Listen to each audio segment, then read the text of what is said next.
আবার বিশ্বনবী শোনাতে লাগলেন, ইদা জুলজিলাতিল আরদু জিলজালাহা ওয়া আখরাজাতিল আরদু আসকালাহা। বিশ্বনবী বললেন, সেদিন পৃথিবীটা কেঁপে উঠবে, মহা ভূমিকম্প হবে। জমিনের ভেতরে যা আছে, তেলের খনি, গ্যাসের খনি, স্বর্ণের খনি, সবকিছু জমিনটা বমি করে বের করে দিবে। আবার বিশ্বনবী বলতে লাগলেন, ইদা রুজ্জাতিল আরদু রাজ্জান ওয়া বুসাতিল জিবালু বাসসা। সুবহানাল্লাহ পড়ে। জমিনটা কেঁপে উঠবে, পাহাড়গুলো ভেঙে চুরে দুমড়ে মুচড়ে যাবে, গোটা বিশ্বটা কেঁপে উঠবে, সাগরের বুকে দাউ দাউ করে আগুন জ্বলবে। সেই দিনটা হচ্ছে কিয়ামতের দিন। বিশ্বনবীর মুখ থেকে বারবার বারবার বারবার এই কিয়ামত কিয়ামত শুনতে শুনতে কাফেরদের মনের ভিতরে ভয় ঢুকে গেছে। কাফেররা মনে মনে কয়, এই মুহাম্মদ তো কোনোদিন মিথ্যা কথা বলতে শুনি নাই। শুনছে? বিশ্বনবী ওনার পুরো জীবনে একটি মিথ্যা কথা বলেছেন, একটি অসত্য কথাও তিনি বলেছেন। ওদের মনের ভিতরে ভয় ঢুকে গেছে, কিরে মুহাম্মদ যা বলে তাই তো হয়। এই যে মুহাম্মদ বারবার বারবার কিয়ামতের কথা বলতেছে, যদি সত্য হয়, যদি, চলো মুহাম্মদের জিজ্ঞেস করি যে এই যে কিয়ামতের কথা তুমি বলো, এটা কবে হবে? সুবহানাল্লাহ পড়বেন না? সবাই এসে জিজ্ঞেস করলো, মুহাম্মদ তুমি তো মিথ্যা বলো না, তুমি সত্যবাদী আর সাদিক আল আমিন, তুমি বলো কিয়ামত হবে। আমাদের জানতে বড় মন চায়, কিয়ামত যে হবে, কিয়ামতটা কবে হবে? আল্লাহ তখনই আয়াত নাযিল করে বললেন, নবী ওরা জিজ্ঞেস করে কিয়ামত কবে হবে, কিন্তু আপনি বলবেন কেমনে? বলতে পারে একজন, তিনি কে? ইন্নাস সাআতা লাআতিয়াতুন লা রাইবা ফিহা ওয়ালাকিন্না আকসারান নাসি লা ইউমিনুন। আল্লাহ বললেন কিয়ামতটা হবেই হবে, এতে কোনো সন্দেহ নাই। সন্দেহ আছে নাকি? এটা কিন্তু ঈমানের সাথে সম্পৃক্ত। কিয়ামত যে হবে, আমাদের কারো সন্দেহ আছে? কারো সন্দেহ নেই। কারো কি এমন ক্ষমতা আছে যে কিয়ামতকে আটকায় দিবে? বলেন। পৃথিবীর কোন প্রধানমন্ত্রী, প্রেসিডেন্ট, পুলিশ প্রধান, র্যাবের প্রধান, বিডিআর, সেনাবাহিনী, Donald Trump, Barack Obama, George W Bush, Vladimir Putin, Narendra Modi, পৃথিবীর কেউ এই কিয়ামতকে আটকায় রাখতে পারে? অসম্ভব। কিয়ামত হবেই, কেউ কিয়ামতকে ঠেকায় রাখতে পারে? এটা হবে, কিন্তু কবে হবে কেউ জানে না, একজন ছাড়া। তিনি কে? ইন্নাল্লাহা ইনদাহু ইলমুস সাআহ। আল্লাহর কাছে আছে এই কিয়ামতের জ্ঞান, কেউ এই জ্ঞান রাখে না। সাইয়েদনা জিবরাইল বিশ্বনবীকে একবার প্রশ্ন করলেন, ইয়া রাসূলুল্লাহ সাল্লাল্লাহু আলাইহি ওয়াসাল্লাম, মাতা সাআহ, এই যে আপনি কিয়ামতের কথা বলেন, এই কিয়ামতটা কখন হবে? বিশ্বনবী বললেন, মাল মাসউলু আনহা বিআলামা মিনাস সাইল। ও জিবরাইল, তুমি যেমনি জানো না, আমিও জানি না। সুবহানাল্লাহ পড়ো। যারা জিজ্ঞেস করা হয়েছে, সে জিজ্ঞাসাকারীর চেয়ে ভালো জানে না। মানে তোমার যা দশা আমারও একই দশা, তুমিও জানো না, আমিও জানি না, তো জানে কে? আল্লাহ। আবার এক সাহাবী বললেন, ইয়া রাসূলুল্লাহ, মাতা সাআ, কিয়ামত কবে হবে? বিশ্বনবী কোনো উত্তর না দিয়ে আবার সাহাবীরা প্রশ্ন করলেন, বললেন, ওয়া মাযা আ'আদাতা লিস-সাআ, কিয়ামত কবে হবে জানার জন্য পাগল হলে কেন? কিয়ামতের জন্য তুমি কি প্রস্তুত করে রেখেছো? সাহাবী বলে, মা আ'আদাতু লাহা শাইআন ইয়া রাসূলুল্লাহ, ইয়া রাসূলুল্লাহ, আমি কিয়ামতের জন্য কিছুই প্রস্তুত করতে পারি নাই। ইল্লা আন্নী উহিব্বুল্লাহ ওয়া রাসূলুহু, তবে একটা জিনিস আছে, সেটা কি? সেটা হচ্ছে আমি আল্লাহরে আর আল্লাহর রাসূলকে বড় ভালোবাসি। সুবহানাল্লাহ। বিশ্বনবী বললেন, ফা ইন্নাকা মা মান আহবাবতা, তুমি তো ভালো জিনিসে জোগাড় করেছো। জেনে রাখো, তুমি যাদেরকে ভালোবাসো, কিয়ামতের দিন জান্নাতে ঢুকে কিয়ামতের পরে জান্নাতে তাদের সাথেই তুমি থাকবা। সুবহানাল্লাহ। যার সাথে যার ভালোবাসা, তার সাথেই তার জান্নাত। চিল্লায় বলেন ঠিক না? তাহলে বোঝা গেল এই কিয়ামত হবেই। এই কিয়ামতরে কেউ ঠেকায় রাখতে পারে না। আর কিয়ামত কবে হবে এটা কেউ জানেও না, এমনকি জিবরাইলও জানতেন না। সাইয়েদনা জিবরাইল, এমনকি বিশ্বনবী মুহাম্মদ রাসূলুল্লাহ সাল্লাল্লাহু আলাইহি ওয়াসাল্লামও জানতেন না। জানে শুধু একজন, তিনি কে? আল্লাহ। কিন্তু অনেকে দেখবেন ইদানিং কালে বলে ফেলে যে অমুক সালে কিয়ামত। আছে না নাই?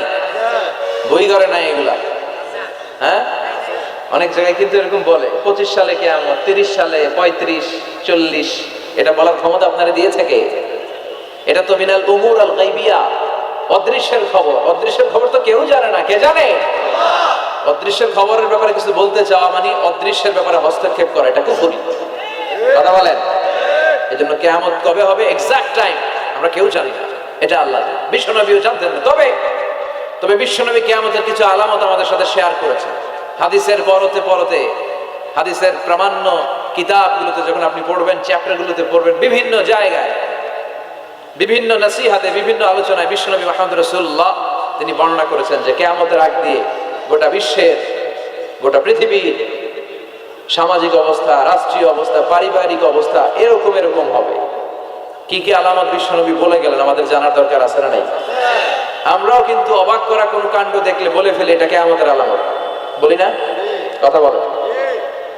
আমরা যদি বেহায়াপনা দেখি, বিশেষ করে ধর্মপ্রাণ মুরব্বী যারা আছে এরা বেহায়াপনা দেখলে সহ্য করতে পারেন, এরা বলে এগুলো কিয়ামতের আলামত, আছে না নাই? কিয়ামতের আলামত।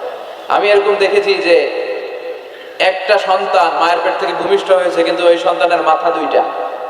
কয়টা? আছে না নাই? এগুলো দেখলে আমরা কি বলি? কিয়ামতের আলামত।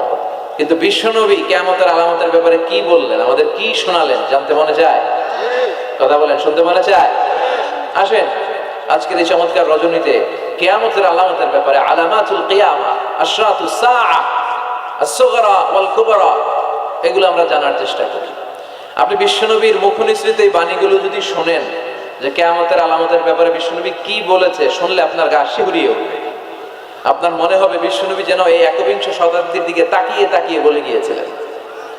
মনে হবে যেন বিশ্বনবী বাংলাদেশের এই পরিবেশটা দেখে দেখে বলেছেন। প্রায় প্রতিটাই আমাদের সমাজের সাথে, আমাদের দেশের সাথে, আমাদের পরিবেশের সাথে খাপ খেয়ে যায়। কিয়ামতের আলামতগুলো দুই ভাগে বিভক্ত। একটু আওয়াজ করে উত্তর দিতে হবে, কয় ভাগ? একটা ছোট আলামত আর একটা বড় আলামত। চিল্লায় বলেন একটা, আরেকটা, আবার বলেন একটা, আরেকটা। বড় আলামত মোট 10টা। কয়টা? আল্লাহর মেহেরবানি 10টার একটাও প্রকাশ পায় নাই, একটাও প্রকাশ পায় নাই। কিন্তু কিয়ামতের ছোট আলামতগুলো অনেক, অনেকগুলো আলামত, 30, 40, 35 এরকম হয়ে যাবে। এই ছোট আলামতগুলোর বেশিরভাগই আমাদের সমাজে প্রকাশিত হতে শুরু করেছে। যেগুলো হয় নাই এগুলো হওয়ার পথে, বেশিরভাগ সমাজে প্রকাশ পেয়ে গিয়েছে। আশরাতুস সাআ, আস-সুগরা ওয়াল কুবরা। আমরা আজকে কিয়ামতের ছোট আলামত, the minor signs of the day of judgment, কিয়ামত আসার আগ দিয়ে কি কি ছোট আলামত আমাদের সমাজে দেখা যাবে, এগুলো নিয়ে আমরা কিছু কথা শুনবো। আওয়াজ করে পড়েন ইনশাআল্লাহ। উদ্দেশ্য হচ্ছে এগুলো জেনে আমরা সচেতন হব। কি হব? আমরা আখিরাতের ব্যাপারে সচেতন হব এবং নিজেদেরকে গড়বো এবং আমলের পরিমাণ এমন ভাবে বাড়াবো যাতে আমাদের আখিরাতটা সুন্দর হয়। ঠিক কিনা? আমাদের অনেকেরই এই ইখলাস জিনিসটার খুব অভাব। এটা নাই, এটা নাই, এটার ঘাটতি। আমরা আল্লাহর কাছে কামনা করি, আল্লাহ তুমি আমাদের হৃদয় ইখলাস দিয়ে পরিপূর্ণ করো। আল্লাহুম্মা আরযুকনা ইখলাস, আল্লাহ তুমি আমাদেরকে ইখলাসকে রিজিক হিসেবে দাও। এই ইখলাসের নামে কোরআনে একটা সূরা আছে না নাই? সূরার নাম কি? কুল হুয়াল্লাহু আল্লাহু লাম ইয়ালিদ ওয়া লাম ইয়াকুল লাহু। এখানে আল্লাহ তাওহীদের কথা বলেছেন, ইখলাসের কথা বলেছেন। এজন্য আমরা যেন ইখলাসের সাথে শুনি, ইখলাসের সাথে আমল করি। আল্লাহ তুমি তৌফিক দাও। আমিন। চিনা বেজা। এজন্য প্রত্যেক সালাত শেষে আমরা পড়ি রাদিতু বিল্লাহি ওয়া বিল ইসলামি ওয়া বি মুহাম্মাদিন। এগুলো পড়েন তো আপনারা, নাকি নামাজ শেষে মুনাজাতের জন্য বসে থাকেন? আল্লাহুম্মা আমিন ইয়া আরহামার রাহিমিন, এরকম একটা মুনাজাত দেয় না দেশে? তাড়াহুড়ো করে, তাসবিহগুলো পড়তে চায় না। তাসবিহ পড়বেন, বিশ্বনবী সালাম ফেরানোর পরে আল্লাহু আকবার বলে আওয়াজ করতেন।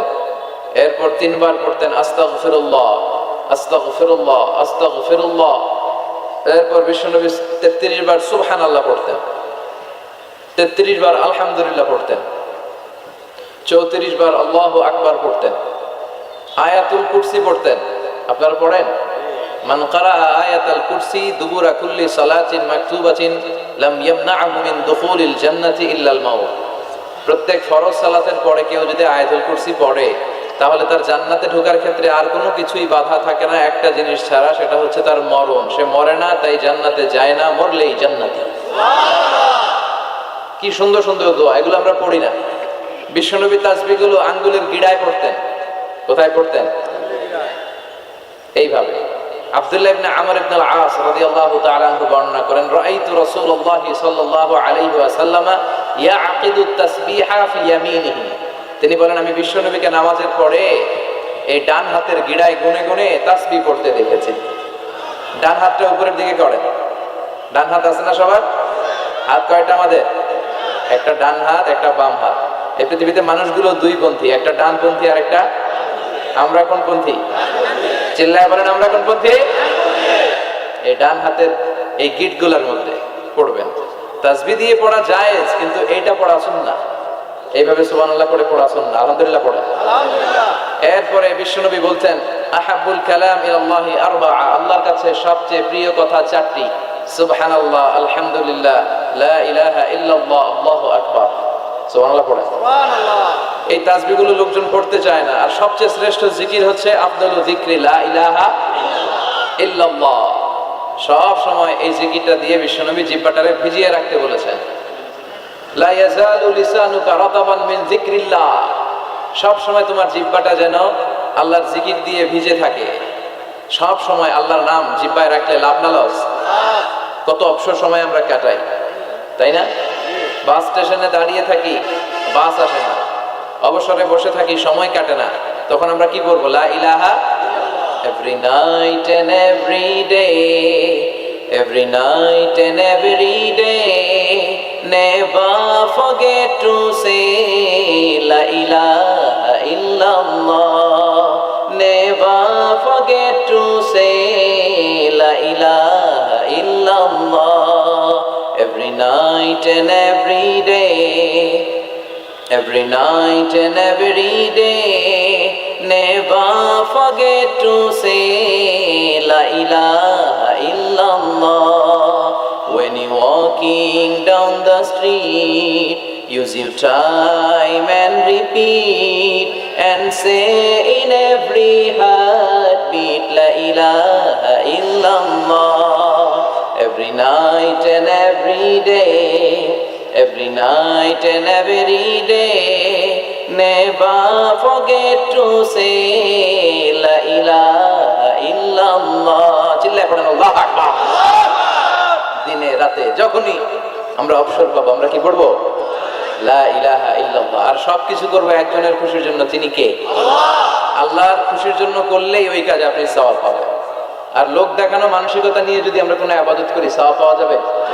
মানুষকে দেখাতে যদি আমরা সালাত পড়ি, মানুষকে দেখানোর জন্য যদি রোজা করি, মানুষকে দেখানোর জন্য যদি দাঁড়িয়ে রাখি, মানুষকে দেখানোর জন্য যদি হজ করি, জিকির করি, দান করি, এটার কোনো দাম আছে? কথা বলেন। মিজানের পাল্লা এটারে উঠাই দিলে এটার কোনো ওজনই হবে না। নাউজুবিল্লাহ পড়ি। আর আপনি আল্লাহর খুশির জন্য সামান্য ইবাদত করেছেন, সামান্য, যত সামান্য, এই সামান্য ইবাদত করে মিজানের পাল্লায় উঠিয়ে দিলে এটারে উহুদ পাহাড়ের সমান ওজন করে দিবে কে? আল্লাহ। আবার আল্লাহর কাছে সবচাইতে প্রিয় আমল ওইটা যেটা মানুষ কন্টিনিউয়াসলি করে। আহাব্বুল আ'মালি ইলাল্লাহি আদওয়ামুহা ওয়া ইন কাল্লা, যদিও পরিমাণে কম হয়, প্রতিনিয়ত যেই কাজটা বান্দারা করে ওই কাজটা আল্লাহ বেশি পছন্দ করে। সুবহানাল্লাহ পড়েন। এক রাতে এশকে ঠেলায় সারা রাত তাহাজ্জুদ পড়ছেন, আর সারা বছর এক রাতেও নাই, এরকম আছে না নাই? হ্যাঁ, কদরের রাতে খালি তাহাজ্জুদ, সারা বছর আর পড়ে না। এটা আল্লাহর কাছে বেশি প্রিয় নয়, বরং প্রতি রাতে একটু সময় সুযোগ করে 2 রাকাত 4 রাকাত, এটা আল্লাহ বেশি পছন্দ করে। এজন্য আমরা যা করবো আল্লাহর খুশির জন্য করবো। মারামারি করলেও, কথা বলে, বিশ্বনবীর জীবনে মারামারি আছে না নাই? তবে এটা ইসলামের পক্ষে। মাক্কি জীবনে উনি শুধু মার খেয়েছেন, মার দেন নাই। কথা বলেন। তায়েফের ময়দানে পাথরের আঘাত খেলে, মক্কার জমিনে উটের পচা নাড়ি ভুঁড়ি বিশ্বনবীর কাঁধের উপর চাপিয়ে দেয়া হতো, মারধর করা হতো, পাগল বলা হতো, গণক বলা হতো, মজনুন, কাহিন, শায়ের, কবি বলা হতো। বিশ্বনবীর জীবনে গালমন্দ আছে না নাই? তার মানে এটাই প্রমাণ করে এত শ্রেষ্ঠ মানুষ হয়েও, আল আমিন হয়েও তিনি গালমন্দ থেকে বাঁচতে পারে না, সমালোচনা থেকে বাঁচতে পারে নাই। আপনি হকের কথা বললে আপনার বিরুদ্ধে সমালোচনা হবেই। যেই গাছের মধ্যে ফল আছে ওই গাছেই ঢিল ছোড়া হয়, যে আম গাছে আম নাই ওইটাতে কেউ ঢিল ছোড়ে না। আপনি যদি হকের পক্ষে থাকেন, আপনি হকের পক্ষে আছেন না নাই? কিভাবে বুঝবেন? যদি আপনার গালমন্দ করে, আপনার পিছু পিছু যদি লাগে, আপনার সমালোচনা যদি শুরু হয়ে যায়, বাতিলের তীর অন্য কোথাও না যেয়ে যদি আপনার বুকে এসে বিধে, বুঝতে হবে আপনি বাতিল নন, আপনি হক। চিল্লা এখন ঠিক কিনা? ইমাম ইবনে তাইমিয়াকে জিজ্ঞেস করা হয়েছিল হক দল কোনটা, চিনব কি করে? ইমাম ইবনে তাইমিয়া বললেন, হক দল কোনটা এটা আমরা চিনতে ভুল করলেও বাতিলরা ভুল করে না। বাতিলরা যেই দলের দিকে তীর ছোড়ে, সমালোচনা তীরবান ছুড়ে, জুলুম, নির্যাতন, অত্যাচার, জেল জরিমানা দিয়ে তাদের জীবনটাকে জাহান্নাম করে দেয়, তারাই হকের উপর দণ্ডায়মান আছে, এটা তোমরা ভেবে নিবা।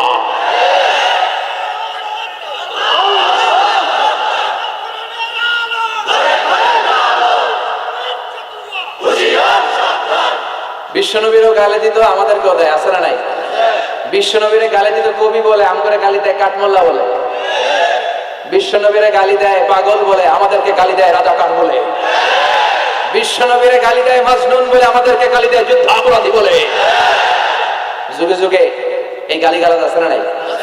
কিন্তু যারা ইসলামের পক্ষের শক্তি, এখন কি কাঠমোল্লা বললো না রাজাকার বললো, এগুলো দেখার সময় তাদের না। তারা ভয় পায় একজনকে, তিনি কে? আল্লাহর কাছে যে মাথাটা নত হয়, পৃথিবীর কারো কাছে ওই মাথা নত হয়? আমাদের স্বপ্ন যে আমরা বাংলাদেশে ইসলামকে বিজয়ী শক্তি হিসেবে দেখতে চাই। কালিমার পতাকা সংসদ ভবনে শোভা পাবে, আমরা চাই কি চাই না? লা ইলাহার পতাকা বাংলাদেশের প্রতিটা জেলায় শোভা পাক, আমরা চাই কি চাই না? কারা কারা চাই? দুহা কিছু করে আল্লাহ দেখা।